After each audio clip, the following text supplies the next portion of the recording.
জয় গুরু। জীবনের চরম সার্থকতায় আধ্যাত্মিকতার উপযোগিতা।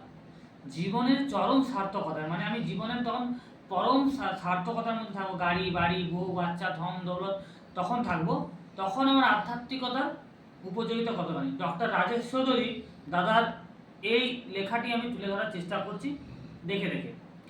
জীবনে চলার পথে ছোট ছোট ইচ্ছা পূরণের মধ্য দিয়ে মানুষ আনন্দ আহরণ করে, যা আজকে জীবনে দুষ্প্রাপ্য। তা যখন কিছুদিন পর প্রাপ্তির সুযোগ ঘটে, তখন মানুষের ভীষণ আনন্দ হয়। যা অসাধ্য তা সাধ্যের মধ্যে নিয়ে আসতে পারলেই আনন্দ। এই করেই জীবন এগিয়ে চলে। আপনি একটা স্কুটার চালিয়ে রোজ অফিসে যাচ্ছেন আর অল্প অল্প করে টাকা জমাচ্ছেন।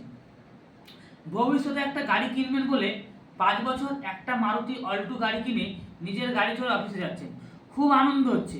1-2 বছর পর গাড়ি চালানোটা একঘেয়ে হয়ে যাচ্ছে, আগের মতো এক্সাইটিং আর লাগে না।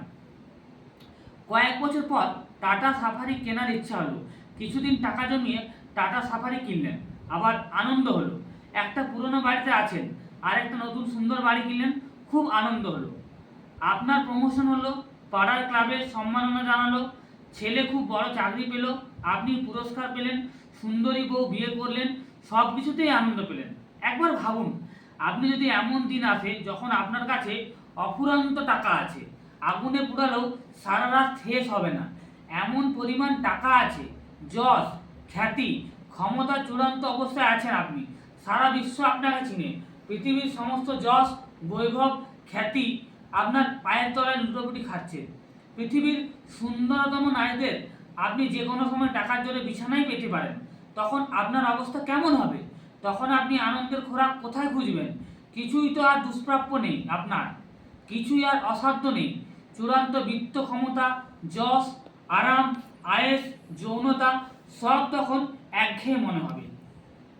তখন জীবনের উত্তেজনা ও আনন্দ খোঁজার জন্য আপনাকে অস্বাভাবিক ও বিকৃত উপায়গুলোর সন্ধান করতে হবে। সাধারণ মানুষজন যে সকল কাজ করার কথা কল্পনাও করতে পারে না, আইনের ভয়ে যে সকল পাশবিক প্রবৃত্তি পূরণ করার সুযোগও নেই, সেই সকল পাশবিক ও বিকৃত উপায়গুলোই তখনই জীবনে সামান্য উত্তেজনা সৃষ্টি করতে পারে। এই কারণেই হলিউড, বলিউড বা অন্যান্য জগতের বিখ্যাত তারকারা একটু আনন্দের জন্য ড্রাগের নেশা করে অবৈধ ও বিকৃত যৌনতায় লিপ্ত হয়।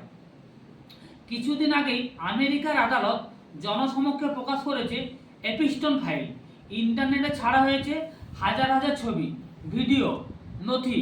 তাতে দেখা যাচ্ছে পৃথিবীর বহু বিখ্যাত নেতা, ধনকুবের, বিজ্ঞানী, চিত্রতারকা, ব্যবসায়ী এপিস্টন নামক মানব পাচারকারী ও যৌন অপরাধের সাথে যুক্ত হয়ে তার গোপন দ্বীপে গিয়ে নানান বিকৃত যৌনাচার, শিশু ধর্ষণ, মানব মাংস ভক্ষণ ইত্যাদি নানা অপরাধমূলক আচরণে লিপ্ত হয়েছে।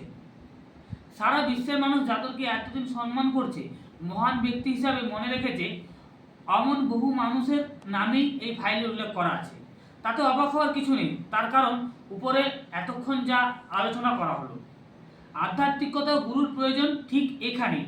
আধ্যাত্মিকতা ছাড়া অর্থ, যশ, খ্যাতি, ক্ষমতা, বৈভব মানুষের জীবনকে ধ্বংসের পথে নিয়ে যায়।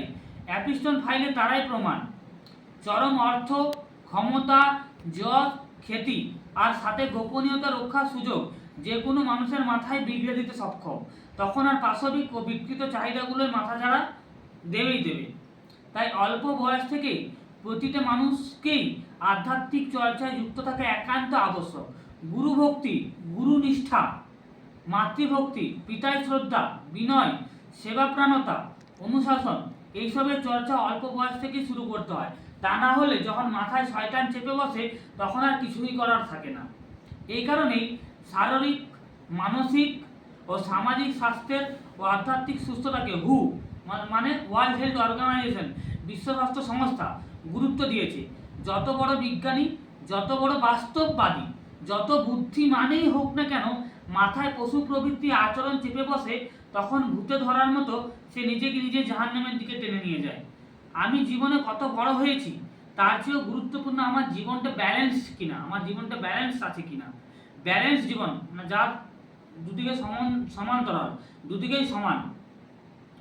গুরু থাকা অতি অবশ্যই প্রয়োজন, নতুবা পেপার ওয়েট বিন খোলা কাগজের উপর দমকা বাতাস আসলে যেমন হয়, জীবনের অবস্থাও তদ্রূপ হয়। যদি ঝড় বাতাস দেয় পেপারগুলো সব উড়ে যাবে, কিন্তু যদি একটা পেপারের চাপানো থাকে তাহলে পাতাগুলো এদিক ওদিক ঝুলে যাবে কিন্তু ছিটকে যাবে না। আর আমরা যখন দোকানে দাড়িপাল্লা, এখন তো কম্পিউটার কাটা হয়ে গেছে, দাড়িপাল্লায় দেখুন যদি 1 কেজি আলু চাপানো হয়, অন্য সাইডে যদি 1 কিলো বাটখারা আর 1 কিলো আলু, তখন কি হয়, ওপরের যে কাঁটাটা সে কিন্তু স্থির থাকে আর নিচের কাঁটা চেয়ে দোদুল্যমান হয়। এই যখন 1 কিলো 1 কিলো সমান হলো তখন কি কাঁটাটা স্থির হয়। তাই আমাদের মন স্বভাবতই চঞ্চল, সেটাকে এখনকার বিজ্ঞানীরা অনেক কিছু আবিষ্কার করে ফেলেছে, কিন্তু এই মনকে কিভাবে নিয়ন্ত্রণে আনা যায়, মনকে কিভাবে স্থির করা যায়, তা এখনো কিন্তু বার করতে পারেনি। কিন্তু আধ্যাত্মিকতার দ্বারা তো মনকে স্থির, মেডিটেশনের মাধ্যমে, ধ্যানের মাধ্যমে মনকে অনেকটাই স্থির করা সম্ভব। প্রত্যেকেই ভালো থাকবেন। জয় গুরু।